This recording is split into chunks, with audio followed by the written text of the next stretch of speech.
Win this game and I'll give you $100 million, the billionaire said, smirking. Lose, and your mother's done here. Forever. The words sliced through the room like broken glass. Forks froze midair, champagne bubbles stopped dancing, and the glittering hum of the Veraritos lounge fell into dead silence. It wasn't just a restaurant. It was a shrine for San Francisco's elite, a place where money breathed through the walls and power walked in heels. But that night, every eye in that room turned toward a little black girl standing beside her mother, a waitress whose name tag hung crooked, whose hands still trembled around a silver tray. The girl's name was Amara, 10 years old. Small, quiet, but with a presence that didn't ask for attention, it demanded it. Her eyes didn't waver. Her breath didn't shake. She looked at the man who thought he owned the world and said softly, "I'll play." Laughter rippled through the room, not because it was funny, but because they didn't understand. They didn't realize this wasn't just a game of chess. This was history whispering through a child's voice. This was legacy staring arrogance in the eye. On one side of that polished mahogany table sat a billionaire who thought he could buy control. On the other, a girl who had nothing to lose and everything to prove. Richard Kessler leaned back, the picture of ego wrapped in a custom suit. He'd built his empire on power plays, on winning every room he walked into. He had no idea he was about to meet his match. Beside him stood Cassandra, Amara's mother, a waitress who'd spent her life learning how to stay invisible. She wanted to stop this madness, but Amara touched her hand and whispered, "Let me." And that was that. The board was set. The game began. The pieces moved slowly at first, the audience watching like it was theater. But this wasn't a show. This was a reckoning. Amara played with patience, grace, and a quiet intelligence that didn't need noise to be felt. Richard played fast, sharp, cruel, his every move meant to remind her of her place. But Amara didn't flinch. Each move she made was deliberate, confident, alive. The laughter began to fade. Phones came out.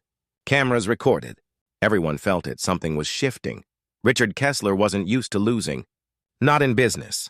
Not in life. But 10 minutes in, he realized he was up against more than a kid with a chessboard.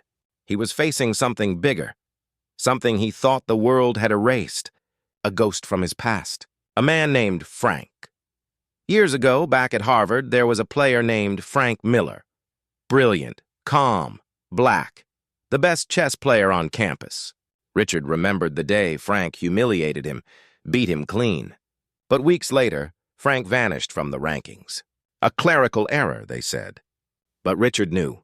Frank had been erased for daring to stand too tall, for being too smart, too confident, too visible. Now, decades later, sitting across from him, was Frank's granddaughter, Amara, the bloodline of the man the system had buried, the very legacy he helped destroy. Richard's palms began to sweat. He covered it with a grin, leaning in like the predator he used to be. "You can stop now," he said, voice low and false with kindness. "You're brave, I'll give you that. But this is a grown-up game. Walk away and I'll let your mom keep her job." Amara didn't even blink. "Is it your turn, Mr. Kessler?" she asked softly. Her tone sliced cleaner than any blade. The billionaire's smile faltered. The board tightened. His attacks came faster. His queen charging forward, knights circling, his voice louder, meaner. But Amara stayed still, unbothered. Every move she made felt like she was painting a picture only she could see. While he chased power, she was setting a trap. 3 pawns crept across the board, unnoticed. Silent soldiers, forgotten pieces, until one reached the other side. She looked up, eyes steady. "Queen," she said. A ripple moved through the room. Richard froze.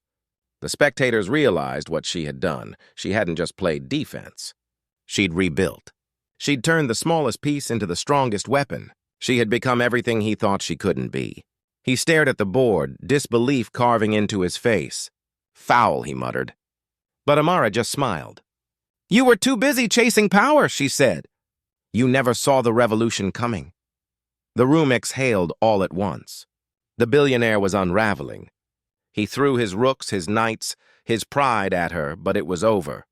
Amara's silence crushed him harder than words ever could. Checkmate came like thunder in a chapel, loud, final, holy. No one clapped. No one dared speak. They just watched as the mighty fell to a 10-year-old girl in sneakers and braids. Richard stared at the board, his king cornered, trapped beneath the shadow of her new queen. His fingers hovered, desperate to undo the truth sitting right in front of him. But he couldn't. He'd lost. To the granddaughter of the man he erased, to the child of a woman he'd tried to humiliate. Cassandra stepped forward, trembling. Her daughter had done what generations before her were never allowed to do: win out loud. Amara stood, pushed in her chair, and looked the billionaire in the eye. "I didn't win because I'm special," she said. "I won because you forgot I was possible." That line hit harder than any punch. For the first time in his empire-building life, Richard Kessler had been beaten by something money couldn't buy: truth, legacy, grace. Cameras flashed.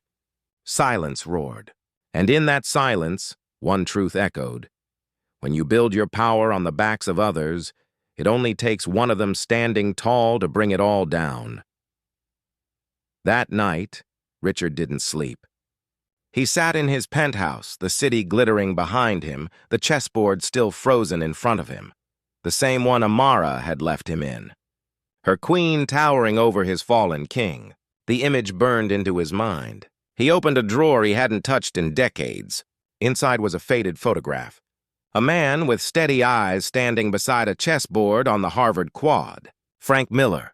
The ghost had returned, not in anger, but through the grace of his granddaughter. The next morning, Richard made a call, not to a lawyer, not to the press, to his archive team. "Find everything you can on Frank Miller," he said quietly. When the report arrived, he read every word. Frank had gone on to teach in community centers, coaching kids who couldn't afford lessons, passing down his genius quietly. No spotlight, no glory. But he'd built something real, a legacy of thought, of hope, of patience. And now it had found its way back to the table through Amara. Richard kept his word. The money, every penny, was transferred to her name. But he did something else, too. He created a foundation, the Frank Miller Initiative, a fund to support young minds in communities the world too often overlooks. Children who dream, who think differently, who deserve to sit at any table they choose.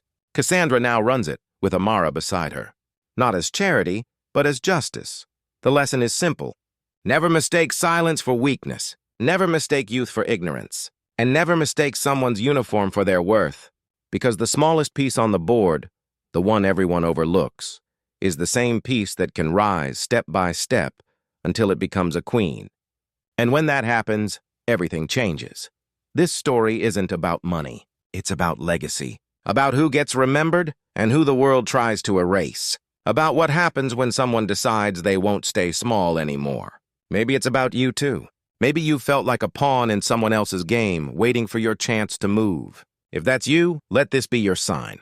You are not powerless. You are not forgotten. You are never out of moves, because even the smallest piece, when it refuses to give up, can rewrite the game forever.